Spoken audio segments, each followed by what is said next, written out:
Hi everyone, welcome to my first video of The Division. I've been playing The Division since release, but originally only on PS4. Hence, not got the greatest gear, as you will see during this video. Unfortunately, if you are a PS4 player, I have some bad news. The Underground does not drop for you until August. Yes, another game suffering from these terrible exclusivity deals. However, don't fear, it will arrive and is well worth the wait. Today, I will be showing you a quick run through an Underground mission on hard with modifiers enabled. The Underground is the first paid for DLC content to drop since the release of The Division, and adds primarily to PvE content. The DLC is included with the Season Pass, but can be purchased separately. Included in the Underground is a gear score cap increase, with higher weapons now dropping at up to 229 and armor gear set items at 268. With the new cap, there has been a new Dark Zone bracket added for those with gear score 231 and above. There are a few ways to get these new higher level items. 1. The new incursion, the Dragon's Nest. A cleaner's encounter with eye-watering number of fire hazards. 2. The Underground, a new, dynamically generated missions area taking place below the streets of New York. They are designed for 4-person teams and take roughly 10 minutes to complete. 3. The Dark Zone. Well, I'll skip that for the moment and we'll discuss this towards the end of the video. So far, the Underground has proven the best place for getting the new gear. The runs are quick, and due to the dynamics of the levels, don't suffer from the grind fatigue like much of the other content is to those players who have already reached 200 plus gear score. These missions, despite obvious reuse of rooms, never actually feel repetitive. You do not normally enter a room the same as in previous missions. The route through is different, the enemies are different, and the mission objectives are varied just enough to keep things interesting. While the drops from the actual missions are frequently useless, the same cannot be said for the cash drops. Each time you level with the Underground, you receive a cash, and this cash drops items based on your current gear score. So, what does based on your current gear score really mean?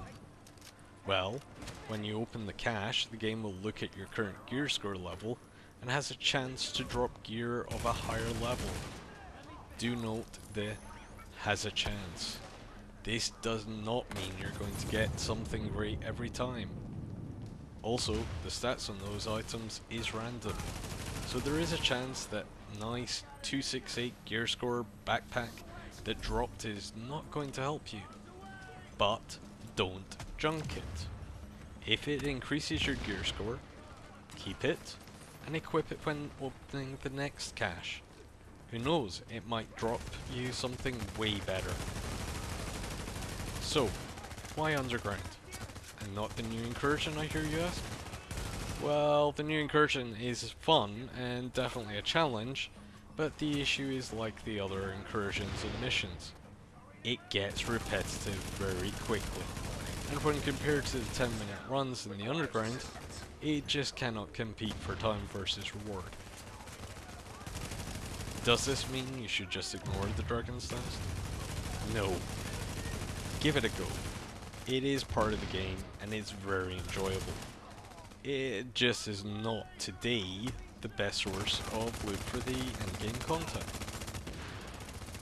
Now, I did say I would discuss the Dark Zone, and I apologise now if this sounds like a rant, or repeats what other great community players like SkillUp and Arix have already said. But the Dark Zone is just plain broken. Massive have attempted to deliver a PvP content breaking from the normal mold of PvP games, but unfortunately it just does not work, and here's why. The zone is grouped by gear score.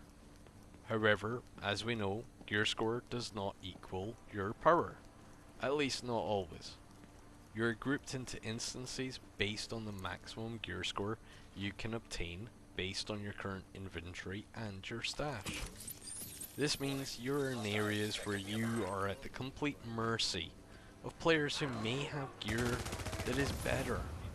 Not to mention finding yourself emptying a clip into a player who is in the same Dark Zone instance as you, but has such a laggy connection that you're dead before their connection from Korea registers the hits. Then, there's the griefer groups. While the maximum number of players in a group are only 4, there's nothing stopping 2 or more groups of 4 teaming up. So, suddenly players find themselves up against 8 rogues, despite only seeing a group of 4 rogues on the map. These groups will often just kill anyone that crosses their path, stealing loot the player has collected but not extracted, and also credits and Dark Zone keys.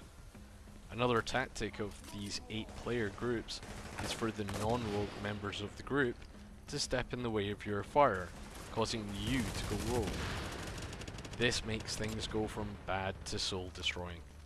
Anytime you die, you not only drop gear you have not extracted, and credits and XP, but if you die while rogue, you lose more credit and more XP. When you find you finally grind your way up to rank 80, suddenly you find yourself back at rank 79. After this happens 2 to 3 times, you find yourself asking why you even bother going into the Dark Zone. They believe me. They must have heard it too. In Massive also added in patch 1.2 the rope cutting option. I voiced my concerns at the time of this. The idea was to make extractions more tense.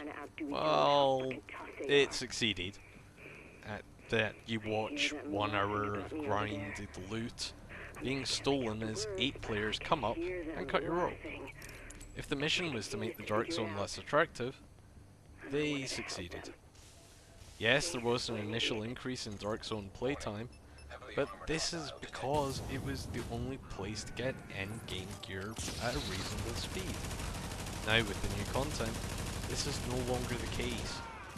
With these issues in mind, I expect that time spent in the Dark Zone will continue to drop for the majority of players. Now, I'm not one to normally complain without at least offering some ways to fix these issues.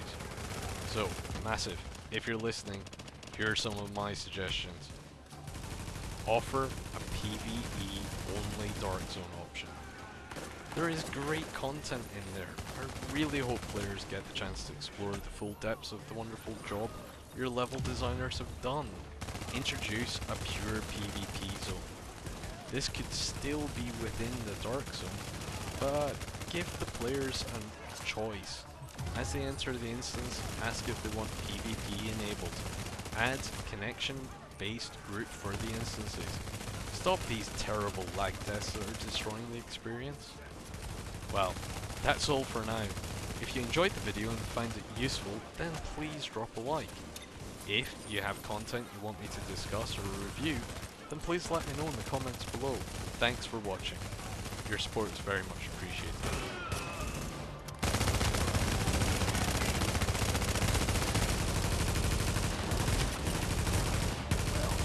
That should slow the Rikers down a bit. Good work, Agent.